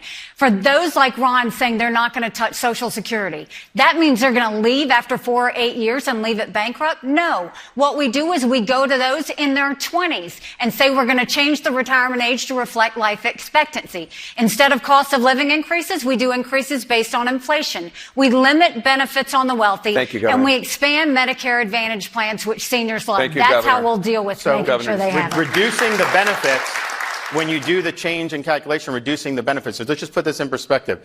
Under her administration, you would have seniors getting less cost of living adjustments while your tax dollars are going to pay the pensions of Ukrainian bureaucrats. That's not true. You talk about putting That's such a Americans lie, last. Ron. That is wrong. You've supported all that money going over there. So let's put You're our so own people desperate. first. We You're have to just put so Governor Haley, let him and speak. she also said, recently that the age of Social Security is way too low. And I criticized that, and then she was called on it, and then she said she never said it, of course, you're lying. And then sure enough, you put on the interview where she's there, spit an image, and she says it's way too low. So, we can play this song and dance. She has a record, she makes statements, and I think part of the problem with her candidacy is now that she's getting scrutiny, she's got this problem with ballistic podiatry, shooting herself in the foot every other day, saying things that now she doesn't even take questions from people. Thank you, Governor DeSantis. Governor Haley, you want to raise the retirement age for younger Americans, but you have not said what that age should be. Should voters in their 20s plan on working until they're 70? First of all, he hasn't answered the fact that he voted to raise the retirement age to 73 different times. He can call me whatever name and be demeaning as much as he wants. It doesn't change the fact that Ron's lying because Ron's losing. Everybody in the country sees it for what it is. So what I'll tell you is, yes, we're going to be responsible with it, and we're going to go to those in our 20s. When I said the retirement age was too low, again, where he's lying, it's because if you you go, and you can go to DeSantisLies.com, I said it's too low if we're going to look at those in their 20s. We have to go and start looking at what we can do to get out of this. We want to make sure that everybody who was promised gets it, but we also want to make sure our kids have something when they get it too. So the way we do that is exactly how I laid it out. Then we'll know what we're looking at, and then we can start focusing. The other thing is we need to start cutting spending in D.C. We have to go back to pre-COVID levels. That's why I'll veto any spending bill that doesn't take us back to pre-COVID levels. That will save us trillions. We've got to go into every agency, replace the head of every agency, and send people into every agency. I did that as governor. Pull down old regs, pull down old programs, get rid of any problem children, and clean those agencies out and get them mission focused. There is a lot of waste in D.C. You need an accountant to go in there and clean it up, but we're not going to take away from anyone else, and he's yet to answer the fact that he voted 3 times to raise the retirement age. Just a clarification, Governor Haley. In 15 seconds, should voters in their 20s plan on having to work until they're 70? They should plan on their retirement age being increased, yes. We're going to change it to reflect more of what life expectancy should be. Well, one of the things that I think we disagree on, too, is Governor Haley has said Social Security is an entitlement. But, you know, it's not an entitlement. You're paying into it. It's not a welfare program. You're being taxed for this your whole life. And so to expect to have benefits on the back end, you know, I don't think that that's too much. The other thing I'd point out is Social Security for decades ran massive surpluses. What happened to those surpluses? The Congress spent the surpluses. Yes, when you they have a big debt. problem with that. So number one, we need term limits for members of Congress. Number two, we need a balanced budget amendment to the U.S. Constitution. Number three, we need to give the president a line item veto. And number four, when you see all these congressmen making a killing in the stock market, like Nancy Pelosi, she could run a very lucrative hedge fund. We need a 28th Amendment to the Constitution that says very simply, Congress shall make no law respecting the citizens of the United States that does not also apply to members of Congress themselves. I want to turn now to the topic of abortion, which of course has been hotly debated in this Republican primary campaign. Governor Haley, last week, Governor DeSantis said that former President Trump is not pro-life. Do you agree? I mean, look, I think that he did some pro-life things when he was president. You'd have to ask him. That's why he should be on this debate stage. Don't ask me what President Trump thinks. You need to have him on this debate stage and ask him for yourself. Governor DeSantis? Well, look, I think that we've stood very strongly for a culture of life. Governor Reynolds is here. She has stood strongly for a culture of life and enact pro-life protections. We've done it in the state of Florida. Donald Trump has attacked that. What they did under Governor Reynolds here in Iowa, he said that that's a, quote, terrible, terrible thing. I don't know how you square that. He was at the March for Life when he was president his last year, and he said that life's a gift from God, that the unborn are made in the image of God, and that you needed to have protections for that human life. And now saying it's a terrible, terrible thing. He's given a gift to the left to weaponize that against pro-lifers, and that's wrong. But here's the thing.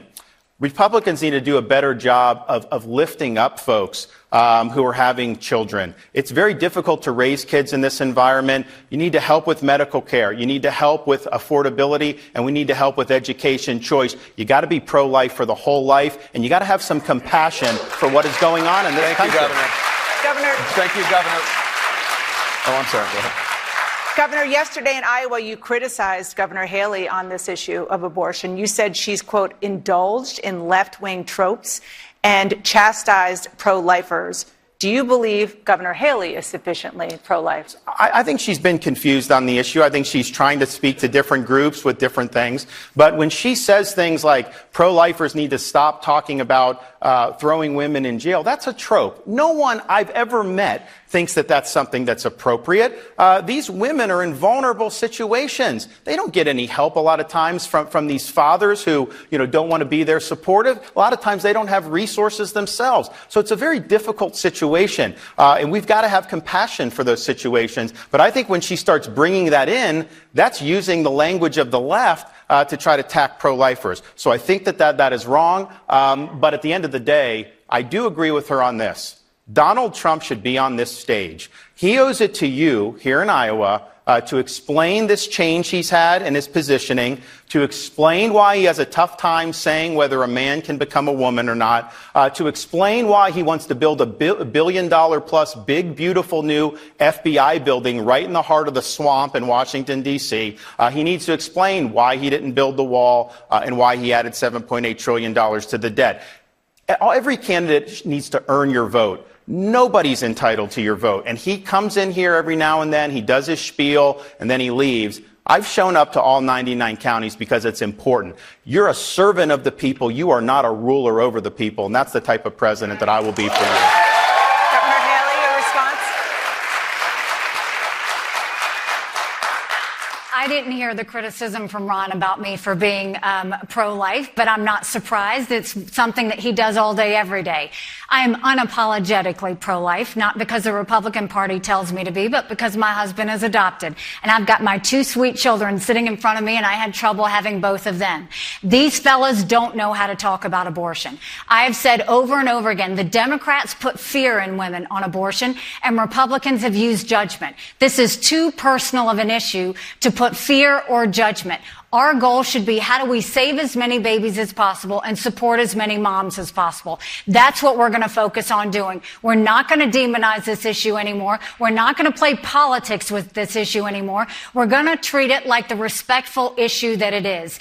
And the tropes that you want to talk about, you keep saying, where is anybody talking about putting a woman in jail or giving her the death penalty? South Carolina. There is legislation right now that would put a woman in jail if she got an abortion. Thank you, Governor. That's why I say that. Thank you, Governor. So I do want to remind the viewers at home, both governors have mentioned that they believe that Donald Trump should be here defending his own record. I just want to remind everybody that he did qualify for this debate, and he did not accept our invitation. Both of you talk about how important it is to protect the U.S. Constitution. 2 years after losing the 2020 election, Donald Trump wrote on social media about his baseless election lies, quote, "A massive fraud of this type and magnitude allows for the termination of all rules, regulations, and articles, even those found in the Constitution," unquote. On that subject, former Vice President Mike Pence has said that on January 6, 2021, Donald Trump put himself over the Constitution. Governor Haley, is there any meaningful difference in how you and Donald Trump view the Constitution?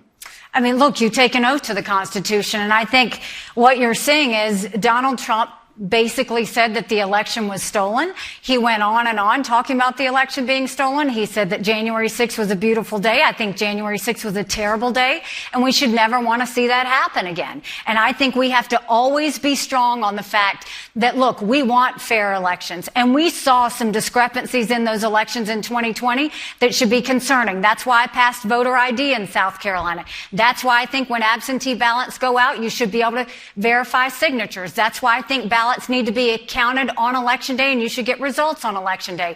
But that election, Trump lost it.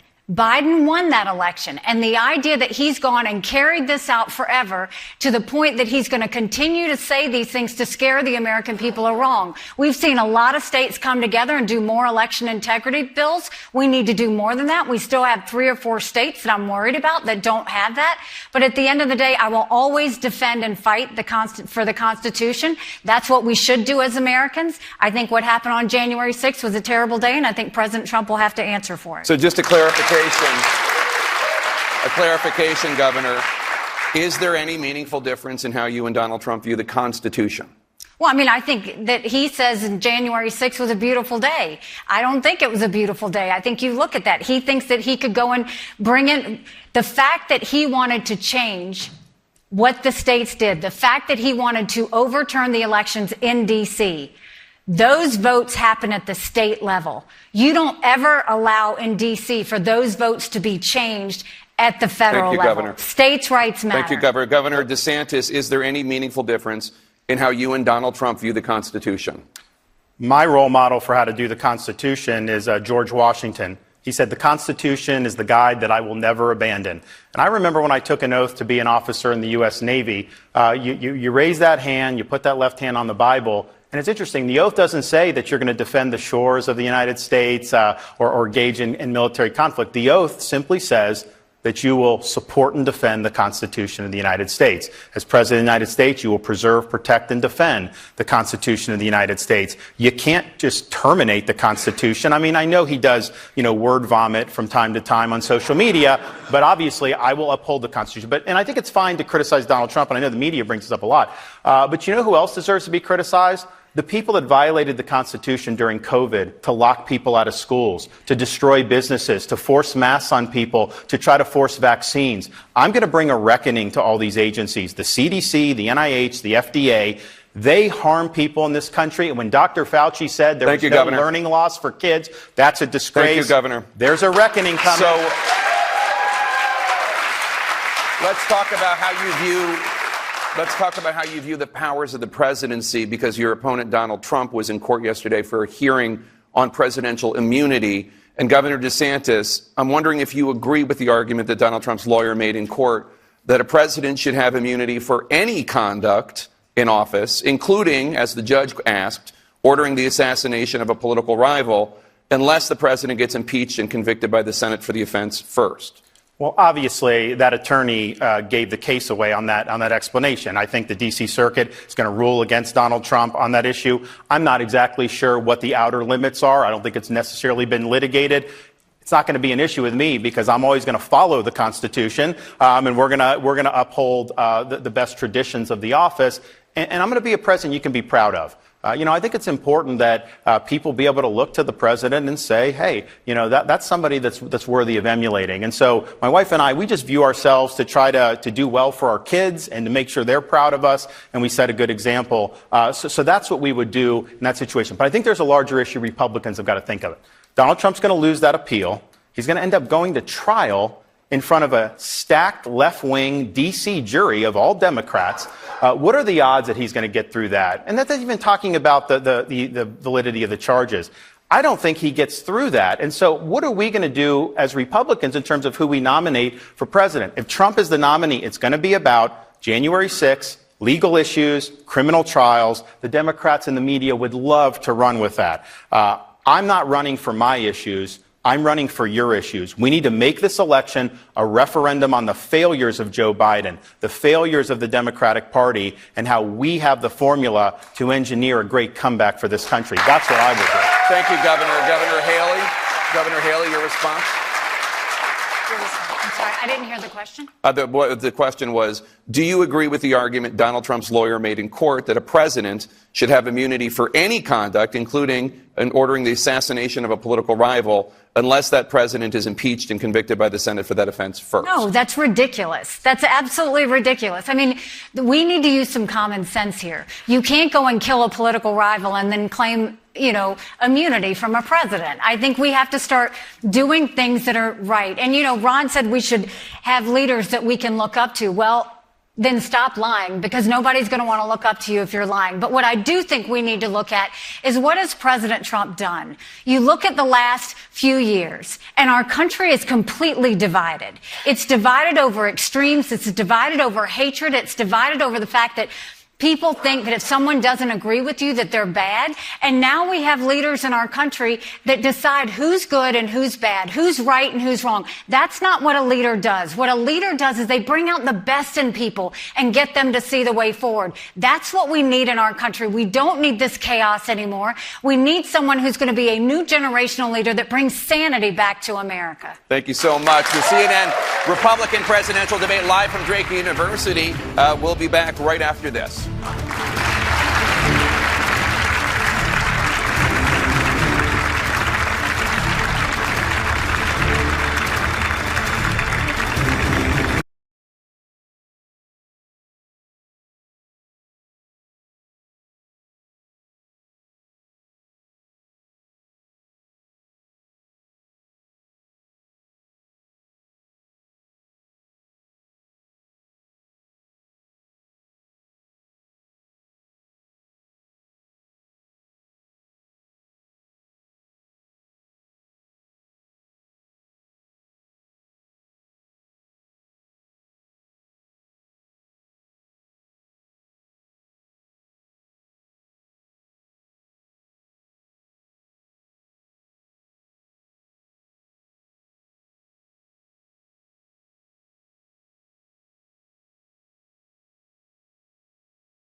Welcome back to the CNN presidential debate live from Iowa, Drake University.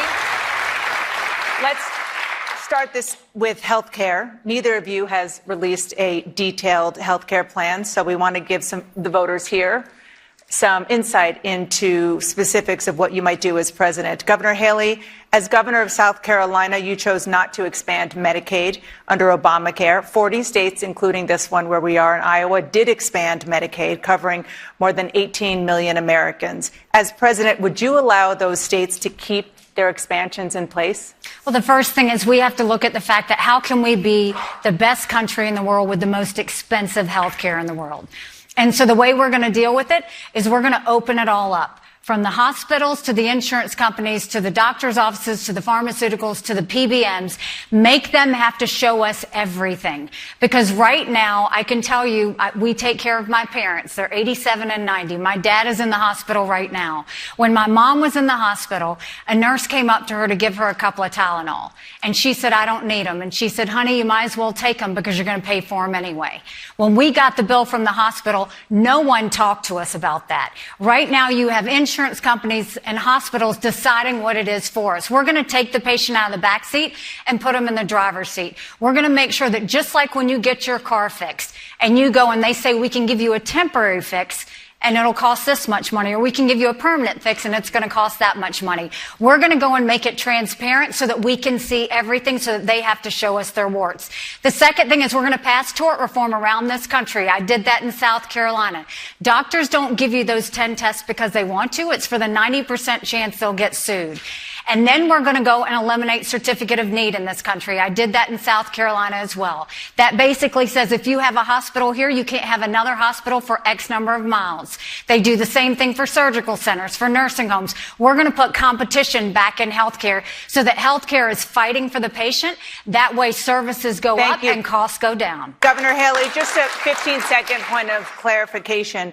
Would you allow the states that accepted Medicaid expansion to keep that? So the problem with Medicaid is it needs to be sent down as block grants. Governors can best decide how to do that, whether they need to use it towards mental health, whether they need to use it towards support services.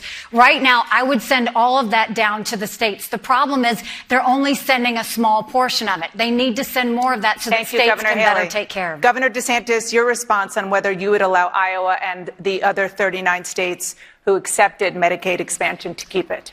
Well, I've spoken with a lot of folks here in Iowa, and we need health care that's accessible, that's affordable, and that's accountable, and particularly an emphasis on mental health. In every corner of this state, everywhere I've traveled in the campaign, people are really concerned about mental health with the kids in schools, people that are coming out of service to our country, with veterans. We're going to put a big emphasis on mental health. I've actually delivered on some of these things in Florida. We got accountability for the pharmacy benefit middlemen that are causing your drug prices to go up. So we have transparency and consumers pay less. And I just beat the federal government to allow the state of Florida to buy prescription drugs from Canada, which is 25 cents on the dollar what our prescription drugs cost. I want seniors to be able to do. And then finally, we need to upend this COVID and medical authoritarian regime that we saw going around this country during COVID. It's wrong to force vaxes like the COVID shot and say people are going to lose their jobs. That is not going to ever happen on my watch, trust me. Governor DeSantis, same 15-second I think what you do is you block grant the program and then let states run the way they see fit to do. But I can tell you this. Expanding Medicaid leads to less private coverage. It doesn't necessarily increase access to quality care. I want to actually people get good health care. It's not just about a sheet of paper if you don't get any good doctors that gives you entitled for that. Governor DeSantis mentioned mental health. Let's talk about that. There is a mental health crisis in this country. An estimated 58 million Americans suffer from some type of mental illness. Governor Haley, you say the mental health crisis is a, quote, cancer that no one has dealt with. What do you think is causing the crisis, and what would you do to fix it? Well, I think we saw it exacerbated by COVID. I mean, with the school lockdowns and everything else, we see young people now with more anxiety, stress, and depression than ever before. 1 in 3 people right now suffer from mental health issues. But if treated, they can live a perfectly normal life. The problem is we don't have enough mental health therapists. We don't have enough mental health treatment centers. We don't have enough addiction centers. And if you happen to be lucky enough to get one of those 3, insurance doesn't cover it. We have got to start dealing with this because it's become a huge issue. And that's why we need to have more telehealth so that people can get the mental health care they need right when they need it. We need to have mental health counselors in schools so that they can identify when a child has a problem, that they can get the help that they need. But right now, we've got to get access to care. And that's, again, why I want to move those federal programs down to the state level, because states know they need more mental health support. They're not getting the dollars to do it. We don't need D.C. bureaucrats handling that. We need this on the ground so that we can get the mental health centers, get the therapists, and get the help that people need so that they can be healthy again. Governor DeSantis, you said right here in Iowa this summer that closing mental health institutions, a policy supported by Ronald Reagan, was a mistake. As president, would you restore federal funding to those mental health institutions? Yes, we need more people in institutionalized settings, unfortunately. But, Governor Haley mentioned, I think correctly, the devastating mental health consequences for these school closures, a lot of things that happened during COVID. I never recalled seeing her out there fighting the fight. I was on the front lines on that. Governor Kim Reynolds was on the front lines on that. We fought back against the biomedical state. We were attacked by the media. We were attacked by the pharmaceutical companies. We were attacked by the left, attacked by Fauci. We stood and we helped people, and Iowa and Florida had the best schools opening in the entire pandemic because we led. That's what you want to do. Now, in terms of mental health, I've run into veterans here in Iowa, and I think we have a significant problem with veterans, particularly the post 9/11 veterans. And we know the stats on suicide. It's really, really sad. And as a fellow veteran, as president, I have to put that issue on the front burner. We can't keep turning a blind eye to what's happening to our vets. It's not going to be done just through the VA. And it can't be done just by pumping people with pharmaceuticals. If a veteran has post-traumatic stress, you need more than just that. So we're going to use the VA to link veterans with resources that are throughout our country. For example, in Florida, we have an organization that trains service dogs to be able to be paired with veterans with post-traumatic stress. They understand the symptoms, they mitigate it, and you know what? The suicide rate is close to 0 as a result of that. We got to think bigger than these bureaucracies, and we've got to be there for our vets and their mental health. Thank you, Governor. Turning to the topic of climate, 2023 was the hottest year ever recorded on Earth, and Americans are already feeling the impact. Just yesterday, the National Oceanic and Atmospheric Administration reported that the U.S. experienced 28 weather and climate-related disasters that cost at least $1 billion last year, another record. Governor DeSantis here in Governor DeSantis here in Iowa, massive flooding has left farmers underwater. In Florida, rising seas threaten coastal cities. You have taken action in your home state to mitigate the problems of rising seas. But as president, would you do anything to deal with the underlying cause, which scientists agree requires cutting carbon emissions? So on day one as president, we take Biden's Green New Deal, we tear it up and we throw it in the trash can. It is bad for this country. We have to have reliable energy. And here's the thing. They talk about, Joe Biden has said that global warming is worse than a nuclear war. And I'm just thinking to myself, well, gee, John Kerry hasn't given up his private jet. Obama hasn't given up his Martha's Vineyard seaside mansion. I haven't seen Biden do anything to hold China accountable except making sure that Hunter gets his money. So these guys talk out of one side of their mouth and then they behave in another way. And I think that's wrong. But I also think that those policies would devastate communities, particularly here in Iowa. I mean, for example, he wants to mandate electric vehicles. That's going to be more costly. I think the car companies would go bankrupt, but it's going to hurt liquid fuels, which is very, very important. You're going to end up having rolling blackouts if they kneecap reliable energy production in this country. Florida's had a massive decline in emissions. Wasn't because of a single mandate. It was because of innovation, because a lot of natural gas has replaced coal. We do have market-based solar, and it's a complement, but we cannot walk away from reliable energy. And I think about, here's what the left wants to do. They want to take away your freedom, and they want you to pay more for everything. We need you to pay less for energy, and we need to make sure people can innovate.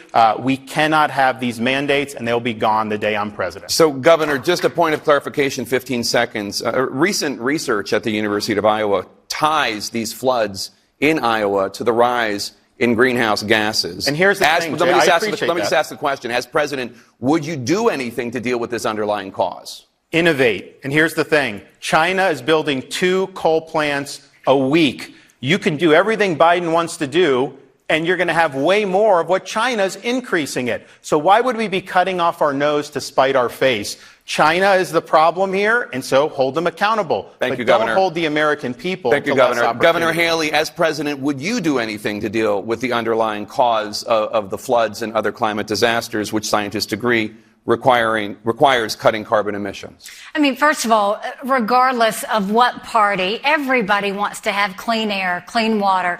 They want a world that they can pass on to their kids that's going to be healthy and all of that. But it's how do we do that? I think the first thing we have to understand is you don't deal in extremes. When I was at the United Nations, the reason I took us out of the Paris Climate Agreement was because President Obama had put all these mandates down on our businesses, but they didn't do anything to hold China and India to account. Those are the 2 countries we have to really go to if we care about the environment, that we go and make them be held accountable. The second thing is we'll roll back all of Biden's green subsidies because they're misplaced. Rather than putting anything towards innovation on what we can do on nuclear fusion and other things that reduce emissions, which there are things out there, to go and have everybody have to drive an electric car by 2035, that's not even smart. One, because, which, by the way, Ron took Biden's stimulus money and did charging stations all throughout Florida. I wouldn't have taken the stimulus money. But what that does is basically we don't have the infrastructure. And I'm not just talking about charging stations. Electric vehicles are heavy. Our roads and bridges wouldn't be able to handle that if we did that because they're heavy in weight. And so we have to be smart about the way we do that. Not to mention 70% of the batteries in electric cars are made in China. So Biden gave this massive windfall to our #1 national security threat. If we're going to do it, innovate it, transition, and do it the right way, not in extremes. Thank you. I want to turn to the issue of crime. The majority of Americans describe crime in the U.S. as either extremely or very serious. Recent data show crime rates falling, but some violent crime rates do remain high. Governor Haley, former President Trump suggested that he might try to stop violent crime by deploying U.S. troops to Democratic-run states and cities, something he could potentially do under the Insurrection Act. Is that something that you would do as president? What I would do is, first of all, defund sanctuary cities. It's hugely important that we do that. That's where we're seeing a lot of crime. But the second thing is our law enforcement is demoralized right now. Because if they go and they arrest someone for having a stolen gun, it's demoralizing when they go through all that effort, put their lives at risk, and then you turn around and let that criminal go the very next day. Prosecutors need to prosecute according to the law, and we've got to start holding them accountable. When we bring law and order back to our cities, then that's when they'll be safe. You don't do it by defunding the police, and you don't do it by just praising the police. You do it by having their backs, making sure we passed the first body camera bill in the country in South Carolina to make sure that law enforcement felt like they could do their job without feeling threatened about them doing their job. But we have to have prosecutors prosecuting. We have to defund sanctuary cities. We have to get these stolen guns and drugs off the street. And the only way we can do that is when we empower law enforcement. Governor DeSantis. I just think, that quote from the former President Trump is a little bit rich because he was president during the worst rioting in the modern history of this country, the BLM riots in the summer of 2020. When I saw that happening in Minneapolis, in Florida, I called out the National Guard. We had state law enforcement deployed. We said, you're not burning down our cities in this state. And you know what? It didn't happen. He sat in the White House and tweeted law and order, but he did nothing to ensure law and order. As your president, I will never let our cities burn. You have every right to stop this runaway rioting. As president, in fact, you have a duty. Now, Nikki Haley and I have a disagreement on the BLM stuff, too, because she tweeted during this period of time that the death of George Floyd should be, quote, personal and painful for each and every American. But people in Iowa had nothing to do with that, or Florida or South Carolina. She was virtue signaling to the left. She was accepting the narrative, and she was trying to impress people who were never going to like us. I never bought into going after the police. We back the blue to the hilt in the state of Florida, and we have lower crime as a result of that. Thank you. Governor Haley? It's interesting that he did that. He put a tweet that was very similar, but let me tell you why I did that. First of all, we had one of the worst two racial shootings. We had the shooting of Walter Scott, who was shot 7 times in the back by a dirty cop. We had a horrific shooting at a church where a white supremacist came in and killed 9 amazing souls.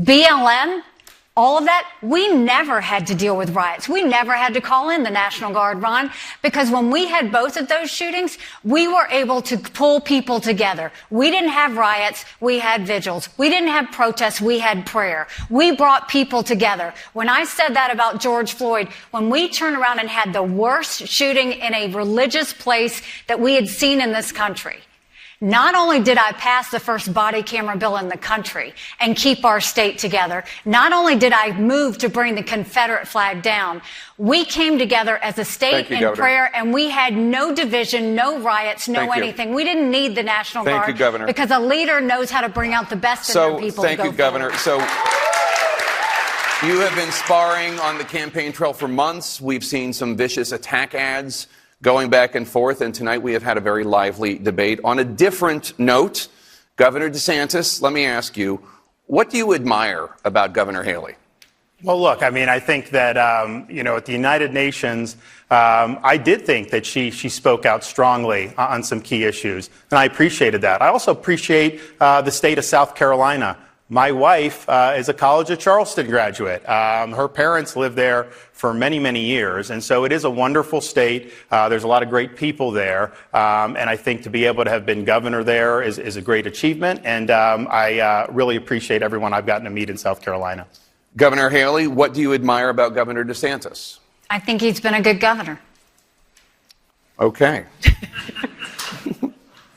So we're going to squeeze in another quick break. And we'll be right back with more from the Republican debates here at Drake University. What a joke of a debate that we are having here. I mean, obviously, neither one of these candidates or have a future looking for presidency. I mean, I live in Florida, as DeSantis is stating, that the mental health issues here and everything are so much better than other states and everything else. It's not true. I mean, I suffer from panic disorder with agoraphobia, and I have to deal with this as a day-to-day thing. You can't get a lot of medications prescribed in Florida because of the drug overdose rate of narcotics on the streets. And I think DeSantis has a big problem when he's stepping into that realm and trying to state that, of course, he's trying to better the country by working for vets and working to increase mental health. He's not. I mean, it's kind of obvious. And then, of course, seeing what's happening with the non-expansion of Medicaid in Florida and having a high number of elderly adults not able to get benefits, not able to get on Medicaid because Medicaid funding is not available. Now, people don't realize this in most states, but Florida is one of those states where it does truly affect the elderly. When elderly go to apply for benefits, say they're in their 80s or 90s, and all of a sudden they need in-home nursing and other things, they apply for those benefits.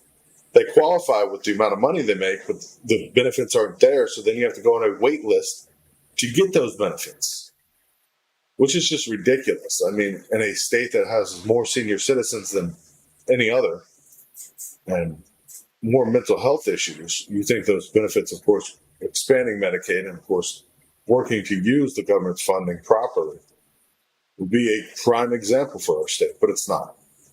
So I really think DeSantis went wrong on trying to, of course, put his 2 cents in on that subject because it's truly not there. I mean, the service dog program gives out like $13 a year. It's just not beneficial for truly anyone at this point. So watching this debate so far, I've learned that neither one of these candidates truly understand what the American people want and need. I could see maybe 2028 a DeSantis run if it gets his head more streamlined, Nikki Haley is way off course, of course, wanting to interrupt and push her DeSantisLies.com every time she talks. Just kind of ridiculous. But thank you guys for watching us. Of course, we're not going to go back to the debate because they're just going to be closing out there. But join us Friday night. We'll be doing a full review of the debate, of course, and other news, and covering the situation that happened in Miami on the day after New Year's. So join us Friday night at 9:30 Eastern Standard Time, and we'll be there. Be safe till then. God bless you. Good night.